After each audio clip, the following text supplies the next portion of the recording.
ஒரு வங்கி கொள்ளையானது அமெரிக்க வரலாற்றிலேயே மிகப்பெரிய துப்பாக்கி சூட்டாக மாறியது தெரியுமா? 1980இல் நார்கோ நகரில் 5 திருடர்கள் ஒரு எளிய திட்டத்துடன் வந்தனர். ஆனால் அவர்கள் மாதக்கணக்கில் தயாரித்தனர், கவச உடைகள் செய்தனர், இராணுவ ஆயுதங்களை மாற்றினர், கவச வாகனம் தயார் செய்தனர், செக்யூரிட்டி பசிபிக் வங்கியை கொள்ளையடித்தனர். ஆனால் 30 போலீஸ் வாகனங்கள் அவர்களை சுற்றி வளைத்தன.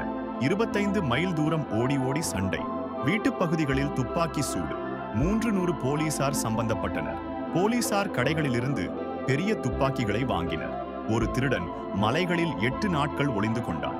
இந்த சம்பவம் அமெரிக்க போலீஸ் பயிற்சியையே மாற்றியது. திருடர்கள் போலீசாரை விட வலிமையான ஆயுதங்களை வைத்திருக்க முடியும் என்பதை நிரூபித்தது.